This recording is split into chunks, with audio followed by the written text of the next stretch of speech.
আমরা এবার এক সংকর জননে যাই মেন্ডেলের।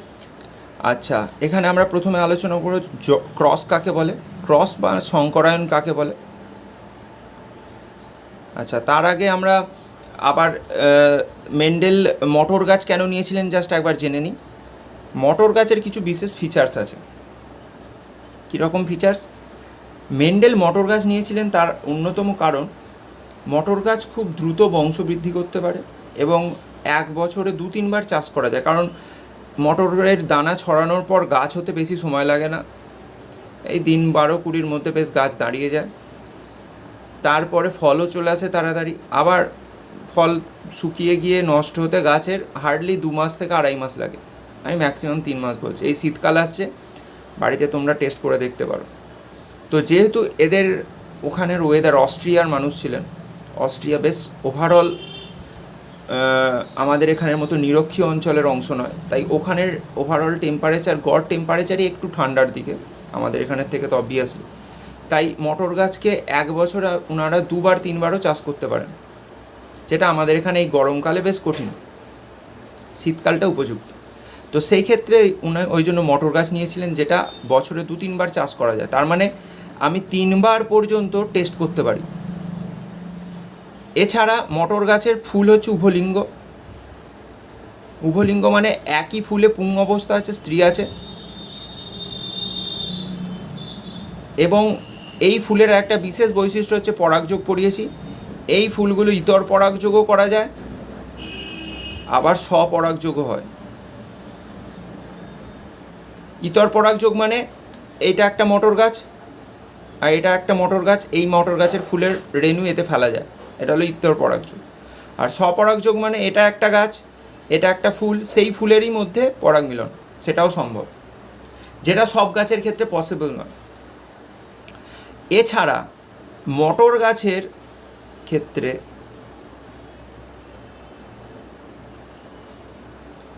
অনেকগুলো বিপরীতমুখী ক্যারেক্টার পাওয়া যায়, যেগুলো খুব স্পষ্ট।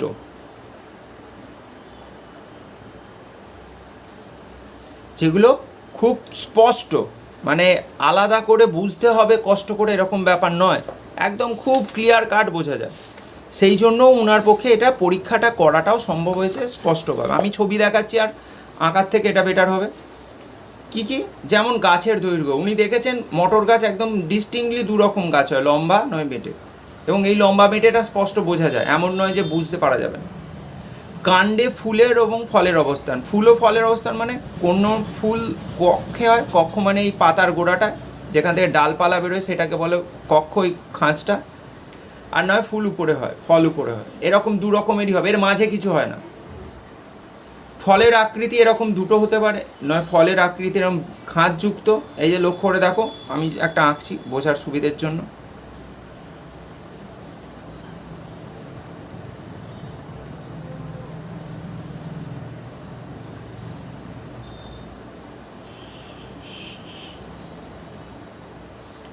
এটা কতকটা এই যে খাঁজটা এরকম, এই যে খাঁজ হয়ে আছে, আর না হলে একদম স্মুথ হয় এরকম।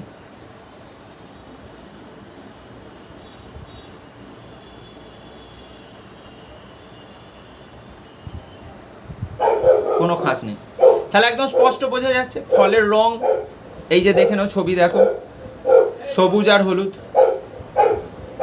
ফুলের রং দেখো পুরো ডিস্টিংক্ট, ফুলের রং 2 রকম হতে হবে, বেগুনি বা সাদা, কারুর বুঝতে অসুবিধা হওয়ার কথা না। তেমনি বীজের আকৃতি অলরেডি আলোচনা করলাম, বীজ ত্বকের রং দেখো, দুটোই ডিফারেন্ট। তাহলে এইগুলো হচ্ছে ক্যারেক্টার, যে কারণে মেন্ডেল এই মটর গাছকে নিয়েছিলেন।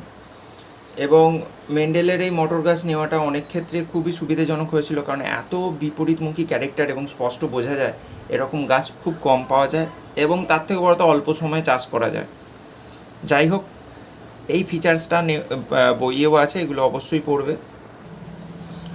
তাহলে এবার আমরা এক সংকর জননে যাই। তো এক সংকর জননের জন্য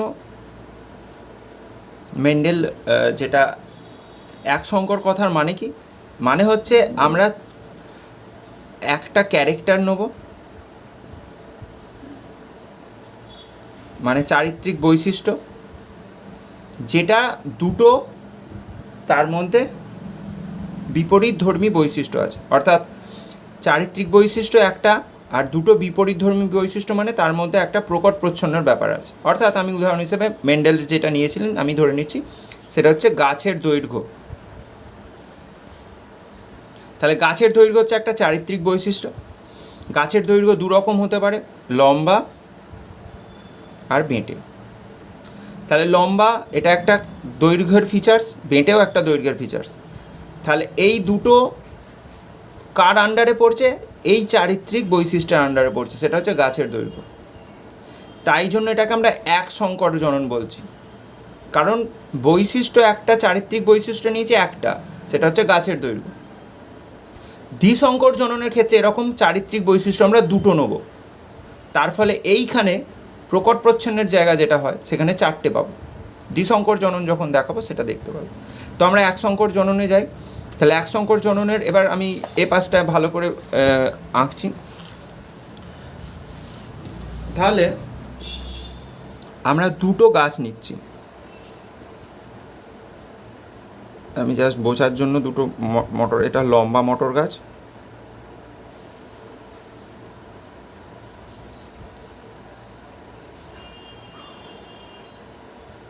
এটা বেঁটে মটর গাছ। আচ্ছা, এইখানে এবার বোঝার ব্যাপার আছে, এটা বিশুদ্ধ আর এটাও বিশুদ্ধ। বিশুদ্ধ লম্বা মটর গাছ, বিশুদ্ধ বেঁটে মটর গাছ, এই দুটো হচ্ছে ফুল। দুটো পাতা এঁকে দিই, তাহলে পাতা ছাড়া তো ভালো লাগবে না। এই গাছটাকে তাহলে আমরা কিভাবে লিখবো? বিশুদ্ধ লম্বা মটর গাছ মানে এই গাছটার যেখানে লম্বা বৈশিষ্ট্য কন্ট্রোলকারী যে সমস্ত ক্রোমোজোম আছে, সেই জোটটা এখানে দুটোই এখানে ক্যাপিটাল টি আছে, অর্থাৎ এই গাছটাকে আমরা লিখছি ক্যাপিটাল টি, ক্যাপিটাল টি। আর বেঁটের ক্ষেত্রে ঠিক একই জায়গায় লোকাসে স্মল টি আছে, তাই এই গাছটাকে আমরা এইভাবে লিখছি। আশা করি এটা বোঝা গেল। অর্থাৎ দেহকোষের যেখানে লম্বা বৈশিষ্ট্য নিয়ন্ত্রণকারী যে ক্রোমোজোম জোড় দুটো আছে, যে ক্রোমোজোম দুটোর যে লোকাসে থাকার কথা সেখানে দুটোই ক্যাপিটাল টি, এর ক্ষেত্রে দুটোই সেই জায়গায় স্মল টি। তাই আমরা বিশুদ্ধ বেঁটে আর এটাকে বিশুদ্ধ লম্বা বলছি। এইবার আমরা কি করলাম, এই গাছের রেণু এই গাছে ফেলতে পারি বা এই গাছের ফুলের রেণু এতে ফেলতে পারি। তো রেণু অর্থাৎ যখন এই গাছ থেকে গ্যামেট হবে, গ্যামেট মানে এক্ষেত্রে আমরা যদি পরাগ রেণু ধরি, তাহলে গ্যামেটে একটা করে ক্রোমোজোম আসবে, দুটোর একটা, তাহলে সেই ক্রোমোজোমটা কি থাকবে? Small tea. তাই আমরা যখন এই গাছ থেকে গ্যামেট বার করি, বইয়ের ছবিতে দেখবে এরকমভাবে এরকম লেখা আছে। তাহলে এই দুটোর অর্থ হচ্ছে এরকম একটা করে ক্রোমোজোম এলো, গ্যামেট তৈরি হচ্ছে, ক্রোমোজোম নাম্বার অর্ধেক হয়ে যাচ্ছে। এক্ষেত্রেও তাই হবে। তো এই যে গ্যামেটটা, এটা ধরছি পরাগ রেণুতে আছে, সেই পরাগ রেণুটা এখান থেকে আমরা হাতে করে নয়, মানে কোনো পদ্ধতির মাধ্যমে এই ফুলে ফেললাম। এখানে আমরা পোকামাকড়ের সাহায্য নিচ্ছি না, নিজেরাই করছি। অর্থাৎ এই ফুলটাকে এনে এই ফুলের কাছে ঠেকালাম, এটাও হতে পারে। তো পরাগরেণুর এই ফুলের এসে মিশ্রিত হলে এই ফুলের ডিম্বাশয়ের ভেতরে যে ডিম্বাণু আছে, যে ডিম্বাণুর ভেতরে আবার এই জিনটা আছে ক্যাপিটাল টি, তার সঙ্গে যুক্ত হবে। তাহলে যুক্ত হলে এবার এই গাছটা যখন বড়, আরও কিছুদিন পর এই ফুল থেকে যখন ফল হবে, অর্থাৎ এটা মটরশুঁটি হবে, সেই মটরশুঁটিগুলোর মধ্যে তাহলে যে এই মটরশুঁটিগুলোকে যখন এবার আমরা মাটিতে ফেলবো, সেই যে গাছগুলো হবে, সেই গাছগুলো কীরকম হবে? কারণ তার তো একটা ক্যাপিটাল টি একটা স্মল টি আছে। আমি এটা আবার আঁকছি, এই ক্যাপিটাল টি যেটা এসেছিলো এইটা, আর এই স্মল টিটা এখানে আঁকছি। তাহলে এটা হলো সংকর হয়ে গেল, কারণ দুটো একই রকমের জিন নেই। এটা আগের পাতাতেই আগে আলোচনা করেছি। আর এই জীবটা এই ক্যাপিটাল টি স্মল টি, দেখা যাচ্ছে এই জীবটা হচ্ছে এই মটরশুঁটির ভেতরে যে বীজগুলো আছে সেগুলো হচ্ছে এটা। তাহলে এবার আমরা জানি না এটা কী হবে, আমরা এগুলো মাটিতে ছড়ালাম। মাটিতে ছড়ানোর পর যে গাছগুলো হলো, সেই গাছগুলো দেখালো সব লম্বা, অর্থাৎ এরকম নয়, সব এরকম। তাহলে এই সংকর জীবগুলো মানে এগুলো হচ্ছে অপত্য, মানে সন্তান, তাহলে এরা হলো সব লম্বা। তাহলে এখানে আমরা প্রকট বৈশিষ্ট্য কী পেলাম? তাহলে ক্যাপিটালটি হলো লম্বা, এটা হলো প্রকট। কেন প্রকট? কারণ এটা বেঁটেটাকে প্রকাশ হতে দেয়নি, আর বেঁটে বৈশিষ্ট্যটা তাহলে প্রচ্ছন্ন, প্রকাশ পায়নি। এইবার এই যে বীজগুলো হলো, অর্থাৎ এই বীজগুলো থেকে যে গাছগুলো হবে, সেই গাছগুলো অনেকগুলো হলো, কারণ এরকম অনেকগুলো মটরশুঁটি হবে। এই গাছগুলোকে আমরা বাড়তে দিলাম। আমি প্রথমেই বলেছি মটর গাছ অল্প দিনেই বাড়ে এবং বড় হয়ে ফল ফুল হয়। তাহলে আমরা এই অপত্যগুলোকে যখন বীজগুলোকে ছড়ালাম, দেখলাম লম্বা গাছ হয়েছে, সেই গাছগুলোকে নিয়ে এবার এক্সপেরিমেন্ট করছি। তাহলে এবার অপত্য যারা ক্যাপিটাল টি আর স্মল টি, সেই গাছগুলো দুটো আঁকছে এবারে। তাহলে এরা প্রত্যেকেই লম্বা, তাহলে শঙ্কর লম্বা লিখছি। এখানেও সেই করছি।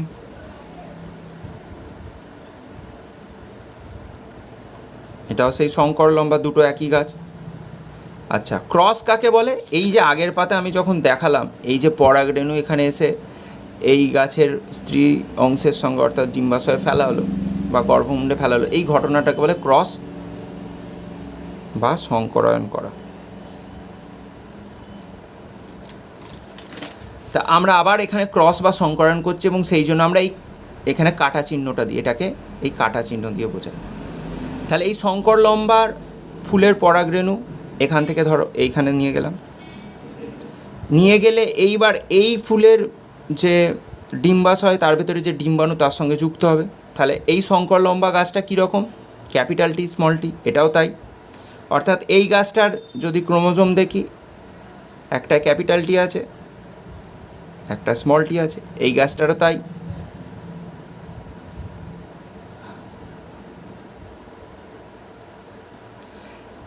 এইবার তাহলে এই গাছ থেকে ক্যাপিটাল টি স্মল টি থেকে গ্যামেট ক রকম হতে পারে? দেখো, দু রকমের, একটা ক্যাপিটাল টি আর একটা স্মল টি। এক্ষেত্রেও তাই, ক্যাপিটাল টি স্মল টি সেমই হবে, একই গাছ যেহেতু দুটো টাইপেরই, সেমই তো অপত্য। এই গাছগুলোর মধ্যে এই পরাগরেণুর মিলন ঘটালে দেখা যায় তাহলে কত রকম গাছ হতে পারে। একবার এর সঙ্গে এর যুক্ত হলে হবে কি? ক্যাপিটাল টি ক্যাপিটাল টি। একবার এর সঙ্গে যদি এর যুক্ত হয় হবে ক্যাপিটাল টি স্মল টি। একবার যদি এর সঙ্গে এর যুক্ত হয় হবে ক্যাপিটাল টি স্মল টি। আর একবার যদি এর সঙ্গে এর যুক্ত হয় হবে স্মল টি স্মল টি। এই প্রত্যেকটাকে আমরা একটা চেকার বোর্ড দিয়েও এঁকে বোঝাতে পারি, যেটাকে বলে পানেটস চেকার বোর্ড। কী করবো আমরা? খুব সোজা প্রসেস। আমরা এই চিহ্ন দেবো। এই চিহ্নটার কথা হচ্ছে পুরুষের চিহ্ন, আর এই চিহ্নটার কথার অর্থ হচ্ছে মহিলা চিহ্ন। জিরো দিয়ে প্লাস দেওয়া মানে হচ্ছে মহিলা চিহ্ন, আর জিরোর মতো এঁকে অ্যারো দেওয়া মানে হচ্ছে পুরুষের চিহ্ন। তাহলে আমরা এইগুলোকে বলছি গ্যামেট। তাহলে এই গ্যামেটটা এখানে আঁকি, এই গ্যামেটটা এখানে আঁকলাম, এই গ্যামেটটা এখানে আঁকি, আর এই গ্যামেটটা এখানে আঁকলাম। তাহলে এই দুটো যুক্ত করলাম, ক্যাপিটাল টি ক্যাপিটাল টি। এটার সঙ্গে এটা যুক্ত করলাম, ক্যাপিটাল টি স্মল টি। এবার এর ভাগটা হয়ে গেল, এর সঙ্গে এর যুক্ত দেখালাম, এর সঙ্গে এর যুক্ত দেখালাম। এবার এই জায়গাটা দেখাই, এর সঙ্গে এর যুক্ত দেখাই, ক্যাপিটাল টি স্মল টি। এর সঙ্গে এর যুক্ত দেখাই, স্মল টি স্মল টি। তোমরা অনেকে বলতেই পারো কেন স্মলটা আগে লিখছি না। এটা একটা অভ্যেস বলতে পারো, বা এটা একটা পদ্ধতি, ক্যাপিটাল লেটারটাই আগে লেখা। আমরা চাইলেও স্মল টি ক্যাপিটাল টি লিখবো না। অলওয়েজ ক্যাপিটাল লেটার আর স্মল লেটার থাকলে অলওয়েজ ক্যাপিটাল লেটারটা আগে লিখবো, এই ক্রসের ক্ষেত্রে অবশ্যই। তাহলে লক্ষ্য করে দেখো, এই যে জীবটা হলো, এটা হলো বিশুদ্ধ লম্বা গাছ।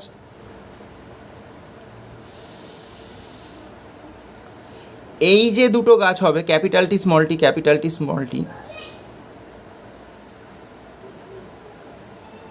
যেটা সংখ্যায় দুটো হবে, এরা হলো শঙ্কর গাছ, কিন্তু লম্বা, পুরো এর মতোই লম্বা। আর এই যে যেটা হবে স্মল টি, তাহলে এটা বুঝতেই পারছো, এটা হবে বিশুদ্ধ বেঁটে। তাহলে এক শঙ্কর জননের এই যে ধাপটা, এই ধাপে আমরা তাহলে আবার আমি রিভিশন করছি। প্রথমে কি করলাম, প্রথমে ফার্স্টে একদম প্রথমে পরীক্ষায় এই দুটোকে, এটাকে ধরছি পিতা গাছ, এটা ধরছি মাতা গাছ, এদের মধ্যে সংকরণ ঘটালাম বিশুদ্ধ লম্বা আর বিশুদ্ধ বেঁটের মধ্যে। এটাকে আমরা বলছি, এটাকে আমরা পি জনু বলি, পেরেন্টাল জনু। তাদের মধ্যে মিলন হয়ে যে গাছগুলো হলো সেগুলো হলো এইগুলো অপত্য, অর্থাৎ সন্তান, অপত্য, এই যে লিখেছি। এই জনুটাকে আমরা বলছি F1 জনু। F1-এর ফুল ফর্ম হচ্ছে ফিলিয়াল জনু, ফার্স্ট ফিলিয়াল।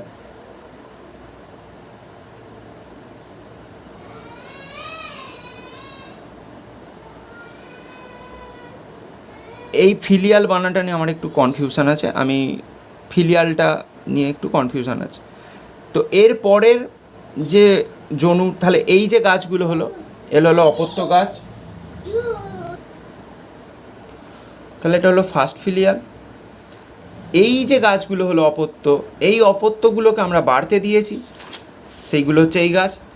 এবার যখন এদের মধ্যে, এই অপত্যগুলোর মধ্যে যখন সংকরণ হয়ে এই যে গাছগুলো হচ্ছে, যেগুলো আমরা চেকার বোর্ডে করছি, এই জনুটাকে বলছি F2 জনু। এই যে চেকার বোর্ডে এই যে 4 রকম গাছ করে দেখালাম, সেটাই আমি চেকার বোর্ডে দেখাচ্ছি। সেই গাছগুলো কি হবে, লম্বা গাছ হবে একটা, বেঁটে গাছ দেখা যাচ্ছে দেখো দুটো, এই সরি বেঁটে গাছ নয়, বেঁটে গাছ একটা হবে, আর শঙ্কর লম্বা গাছ দুটো হবে। তাহলে এটা একটা, এটা দুটো, আর এটা একটা। প্রশ্ন হচ্ছে যে এই 4টে করে হিসেব করে গাছ হবে? একদমই নয়। আমরা যদি এইদের মধ্যে মিলন ঘটিয়ে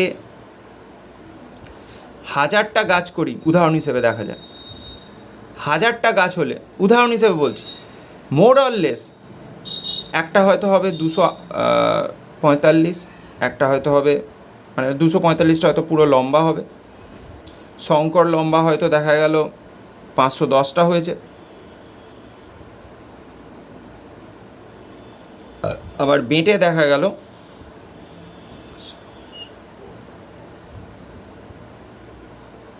245টা হয়েছে। তো এইটা রেশিওটা 245:510:245, মোটামুটিভাবে তাহলে কি দেখা যাচ্ছে, এটাকে দেখা যাচ্ছে মোটামুটিভাবে 1:2:1, অর্থাৎ বিশুদ্ধ লম্বা হবে একটা রেশিও, শঙ্কর লম্বা হবে 2 রেশিওতে, আর বিশুদ্ধ বেঁটে হবে বিশুদ্ধ লম্বা একটা, শঙ্কর লম্বা 2, আর বিশুদ্ধ বেঁটে একটা। এই বৈশিষ্ট্যটা আমি আবার বলি, শঙ্কর লম্বা আর বিশুদ্ধ লম্বা বাইরে থেকে গাছ দেখে বোঝা যাবে না, কারণ দুটো গাছই একই হাইটের। তাহলে বাইরে থেকে আমরা কি দেখব, যেটাকে আমরা ফিনোটাইপ বলি। বাইরে থেকে কি দেখব, 3টে লম্বা গাছ দেখব, আর একটা বেঁটে গাছ দেখব। এটাকে বলে ফিনোটাইপ অনুপাত। আর জিনোটাইপ কোনটা, যেটা এই মাত্র আমি আলোচনা করলাম। অ্যাকচুয়ালি কিন্তু এই 3টে লম্বা গাছের মধ্যে একটা বিশুদ্ধ লম্বা আর 2টো শঙ্কর লম্বা।